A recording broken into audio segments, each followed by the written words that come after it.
Welcome to the Capital Gains Tax Solutions podcast, where we believe most high net worth individuals and those who help them, they struggle with clarifying their capital gains tax deferral options. Not having a clear plan is the enemy, and using a proven tax deferral strategy such as the Deferred Sales Trust is the best way for you to exit highly appreciated luxury homes, businesses, real estate, cryptocurrency, save a failed 1031 exchange so you can defer millions of dollars of tax and create and preserve more wealth. Hey, I'm your host, Brett Swarts. In each episode, I'm joined by some of the best real estate, financial, wealth, and business minds in the world where they share their ideas, deal stories, and inspiration.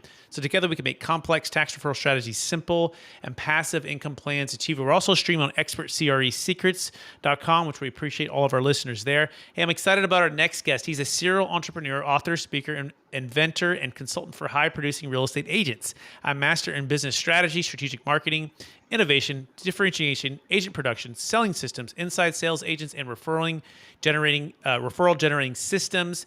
He is Jay Abraham's prodigy in real estate and comes highly recommended by Kevin Harrington from Shark Tank. And after the Great Recession, he and his partner started off broke with only $700 between them both. That money also supported their family. They rapidly and exponentially grew real estate expert advisors on cash with no lines of credit. Several years later, Inc. magazine recognized their company as the 354th fastest growing privately held company in America, and so much more. Please welcome to the show with me, Jason Williford. Jason, how you doing? I am doing wonderful. How are you?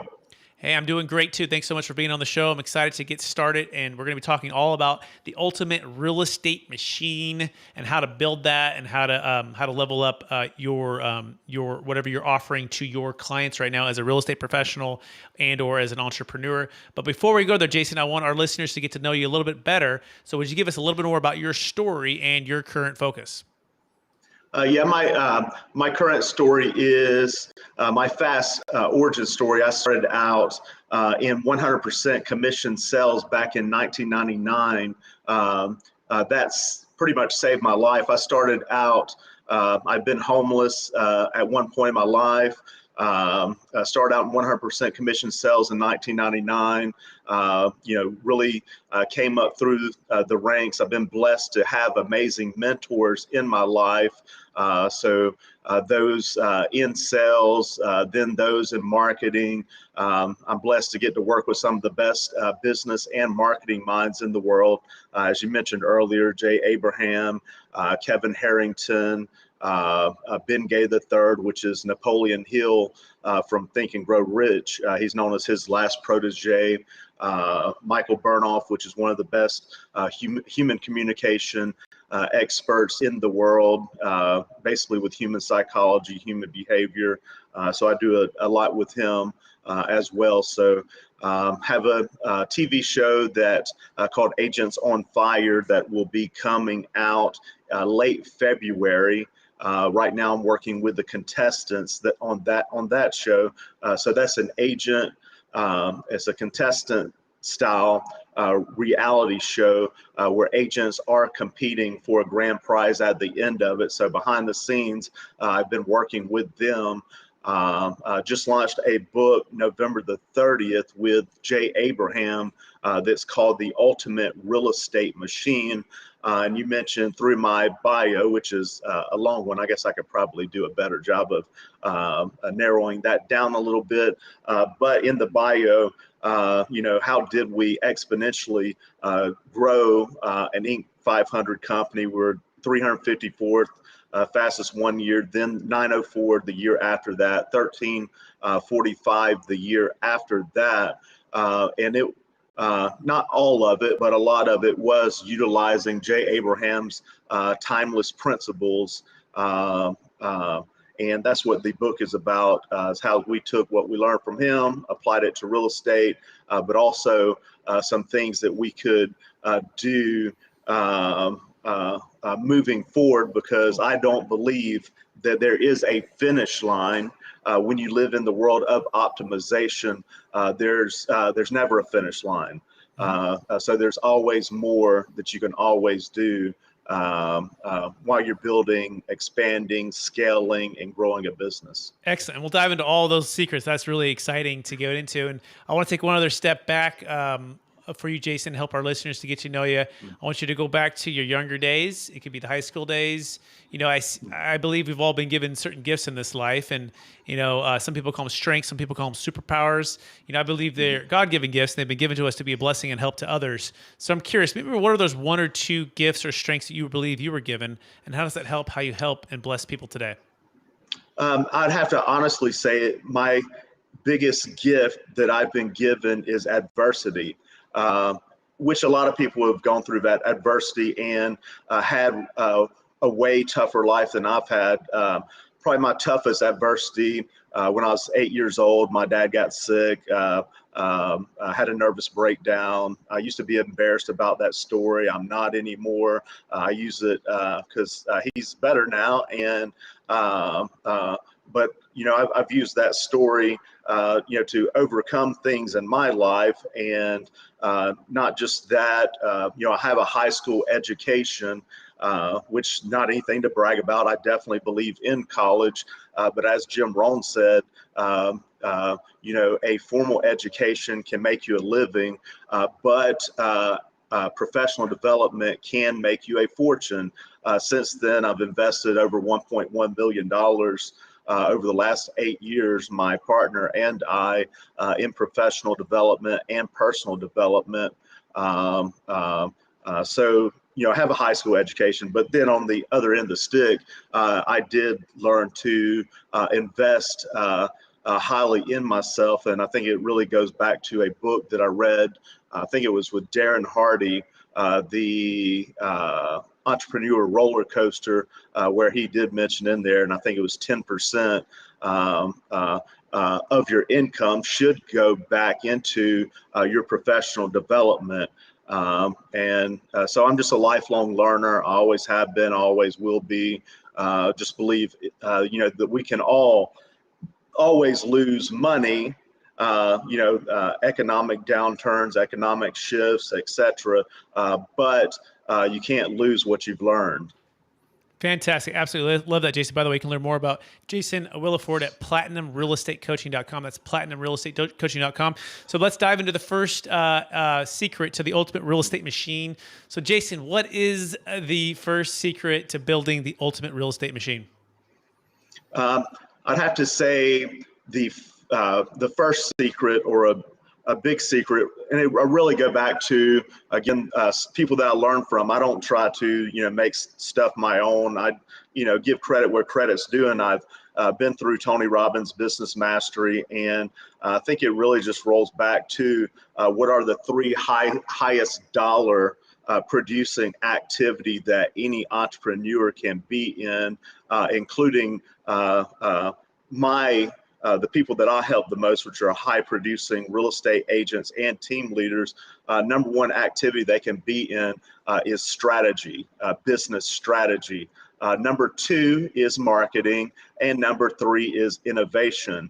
I asked Jay Abraham, which, if you don't know who Jay Abraham is, or the listeners don't know who he is, he's known by Forbes magazine as one of the top 5 marketing and business strategists in the world. He's Tony Robbins' advisor, been Damon John's advisor, Stephen Covey, co-founder of FedEx, et cetera, et cetera. But I asked him, he's also known as the highest paid marketing and business consultant in the world. Not cheap, very expensive, but there's a reason why people pay so much, and the reason why I paid so much. But I asked him this question. The question is who wins? Who wins? Does the master strategist win, or does the master marketer win? He thought about that for a second or two. Then he responded that the master strategist wins because the master strategist is going to have the master marketing plan, and is going to have the budgeting down, where the master marketer is pretty much, if they didn't have the strategy in place, is just maybe going to run by the seat of their pants. And I'm paraphrasing, but that was his answer. The master strategist wins. Excellent. And maybe we could talk about strategy, right? And maybe define strategy for us, and maybe the best kept secret to high producing professionals, entrepreneurs, owners of companies, right? How are they thinking different about their strategy? What does that look like on a day-to-day or week-to-week or quarter-to-quarter? What is it about what you're seeing what does that activity look like? Um, and I guess for those that, and it took me a while to really internalize like what strategy really is. And I like to go back to World War II, and I like to go back to D-Day and America and the Allies storming the beaches of Normandy. And we didn't, to go into Europe.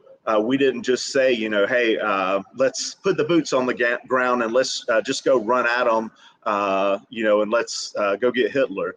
There was a strategic plan behind it. They had the boats in the water. They had the feet on the ground. They had the airplanes flying above, which even they had decoys. They actually had a decoy that day, to make the enemy think that we're, going from another route.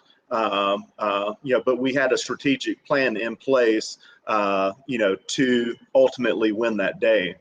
Thankfully, the boats saved the day because the part of that strategy, and where strategy can sometimes go wrong, like Mike Tyson said, everybody has a plan until you get punched in the nose.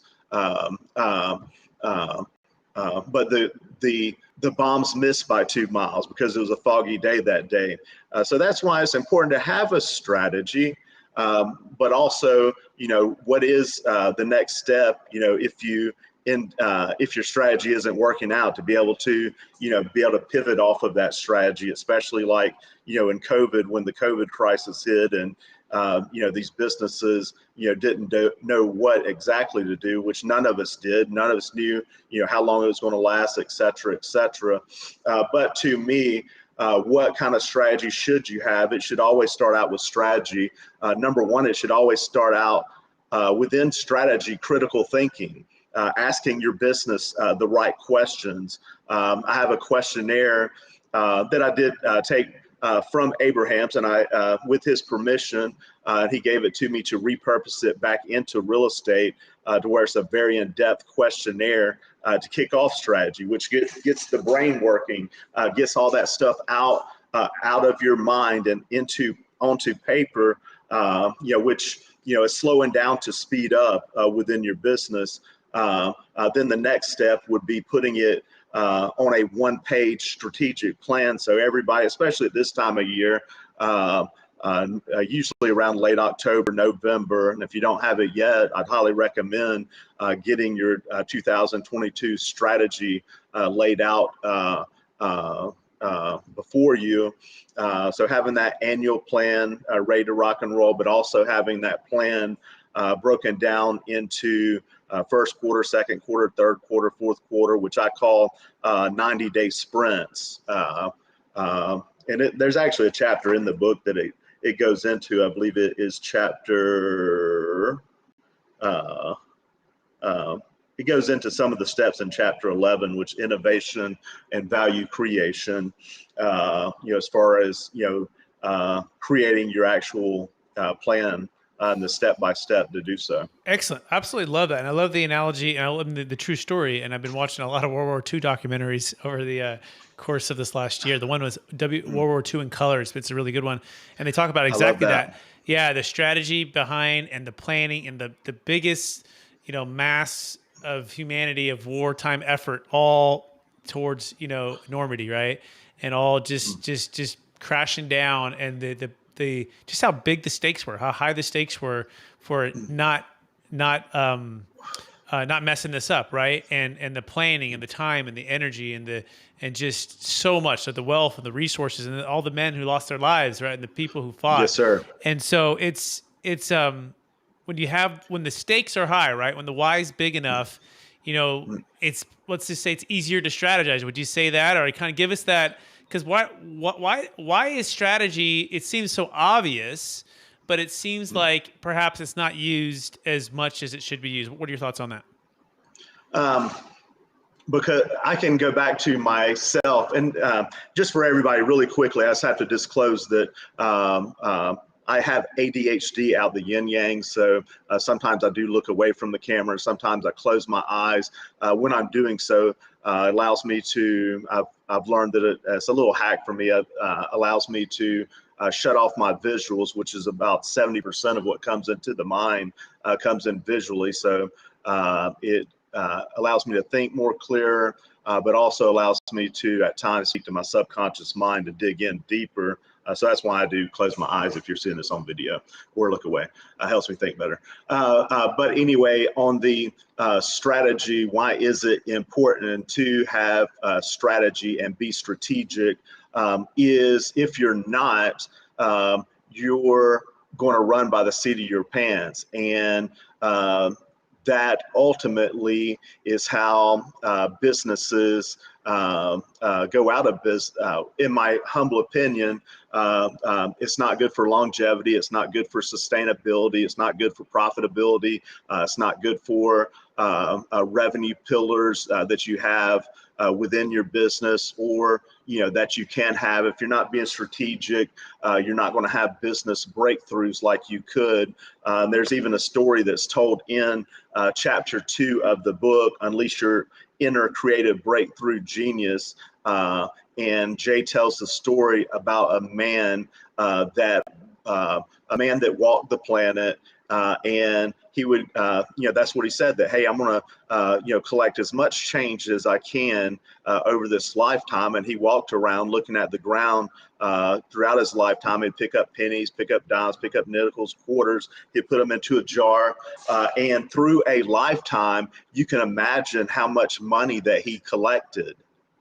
And over a lifetime, per the story, it was came up to something like $22.38 or so. So he collected he earned $22.38, but on the other end of the stick, he also missed out on no telling how many beautiful sunsets, how many beautiful sunrises, how many watching kids playing, just beautiful things that happen in life, and no telling how many business breakthroughs that he could have had in his life that ultimately, when he was theoretically stepping over dollars to get to pennies, how many business breakthroughs that he missed, which could have been worth millions to him, but he only accumulated $22.38. So you can't, without being strategic and critically thinking about your business, you can't, I don't see there's any way that you can get all that you possibly can out of your business without being strategic. Like there's almost no way. Yeah, I hear you. And then the difference between, scarcity mindset and abundance mindset, right? And making sure that you're setting up strategy and you're asking yourself the right questions, you're asking your business the right questions. You're taking the time, like Abraham Lincoln said, if he had, an hour to cut it down a tree, he'd spend he'd spend 80% of it in the planning, right? Or 90% of the planning, right? And that's one of my favorites too. I love that one. Right. Yeah. And I'm not sure if those hours are right or whatever, but it's basically, we should be spending the majority of our time thinking, right? Getting mentors and coaches to help us think well, strategic planning, budgeting, forecasting. And as entrepreneurs that are driving hard, or folks that are in high level sales, or people that are in consulting, it can be challenging, right? To take that time to pause and do that planning.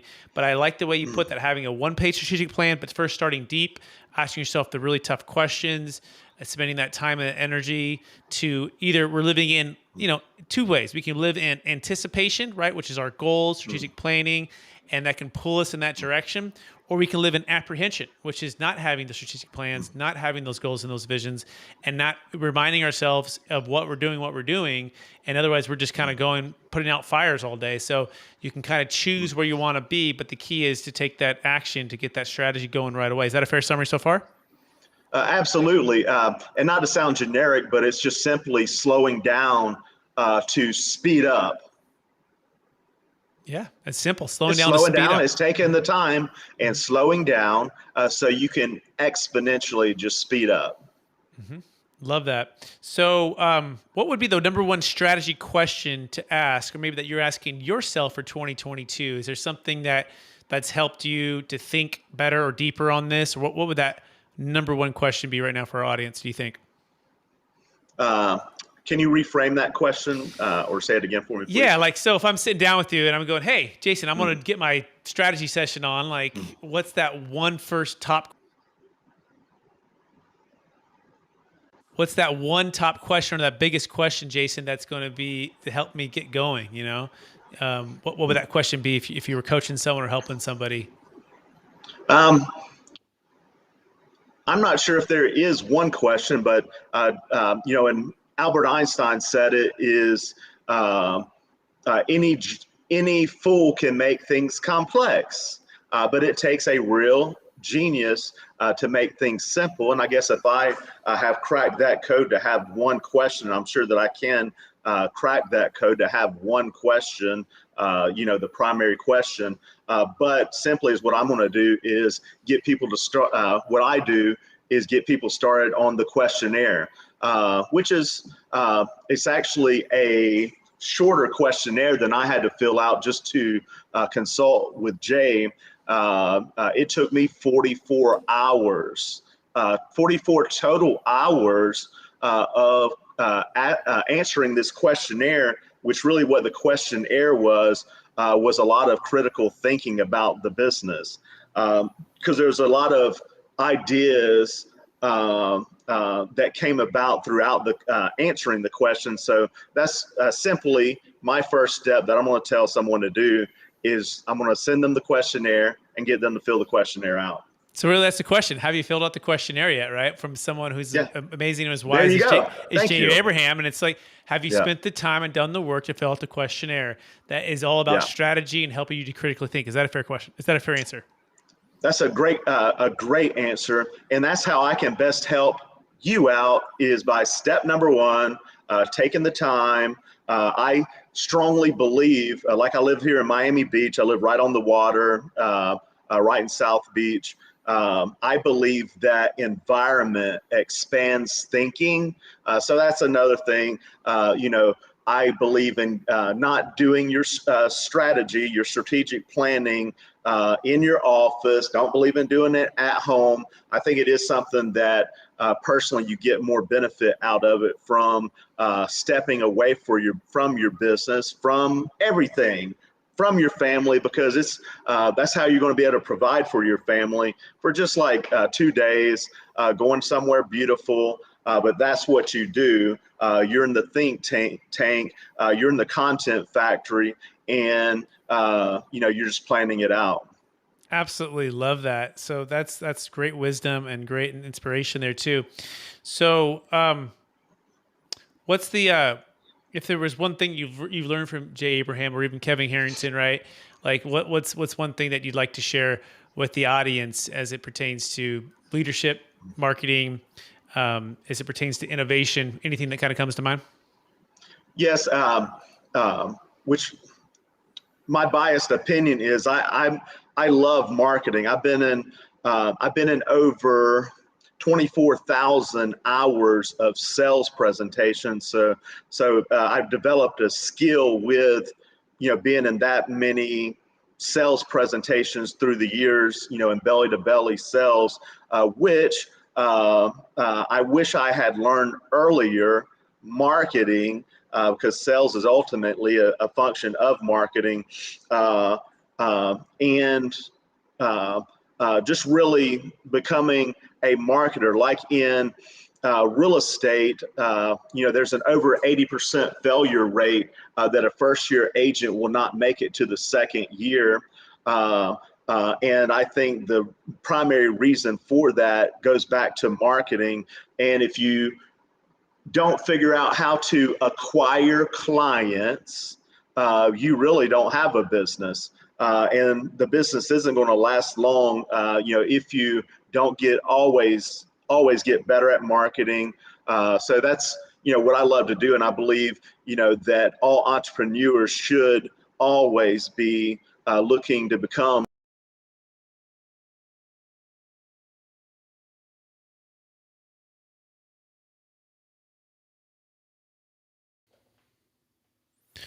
And Jason, are you still there? You're in a good thought there on marketing, and the connection might have cut out here for a second. So we'll see where Jason's at, and we're talking with Jason Williford about the ultimate real estate machine. You can learn more about Jason Williford at platinumrealestatecoaching.com. That's platinumrealestatecoaching.com, and it's I resonate with what Jason's saying about marketing and sales, and we've had the podcast running now here, the YouTube channel, and trying to provide ways to educate everyone who's out there, and we've learned from some amazing marketers, amazing educators about how they communicate and the things that they're selling, they're doing, they're trying to change the world. One in particular is a gentleman named Russell Brunson, which is pretty cool, and he's focused on all things like through funnels and education, which was a big part of it. And another person, his name is Jamie Atkinson, and he helped me with podcasting, right, and figuring out ways to get the messaging out in podcasting, and then just starting a YouTube channel and creating video content and blogs. I mean, these are all ways that you can market and get the message out, and then repurposing videos as well. So for those who are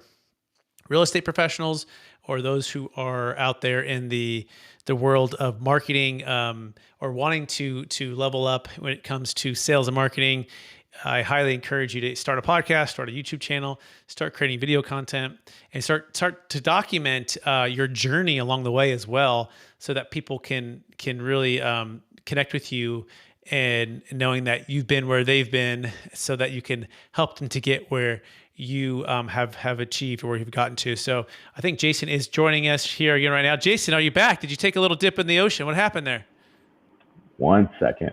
Yeah, he's just getting connected here, and so sometimes the connection, because we're live, everyone, if you're listening, technology. Can you hear me? Yeah, can you hear us? Oh. I can hear us. He can't quite hear us yet, and he's, I'm in California, he's in Miami. We're like as far apart, unless I was in like Alaska, apart from each other. So the internet's got to go to space here and connect. Hey, Brett, I can't hear you. So he can't hear me, but I can hear you. So I don't know where to go at this point, Jason, except for I'm so appreciative of all the listeners out there. I'm just going to go ahead and wrap up the show. We're probably going to have Jason on again because we were just getting into this, the next part of the show. So I want to encourage everybody, if you want to connect with Jason, you can go to platinumrealestatecoaching.com. That's platinumrealestatecoaching.com. And if you want to connect with me, you can find me at capitalgainstaxsolutions.com. And I want to thank you for listening to the show. And I want to encourage you to take some action, right? Whether that be hiring a coach like Jason, getting his book, The Ultimate Real Estate Machine, or if you're struggling with capital gains tax and you're looking for ways to defer tax and or level up your game as a professional to help ultra high net worth clients defer capital gains taxes on the sale of their businesses, real estate, cryptocurrency, public or private stock, you can go to capitalgainstaxsolutions.com. That's capitalgainstaxsolutions.com. And for those who are in expertcrsecretsworld.com, we also appreciate you, and we look forward to connecting with you again real soon.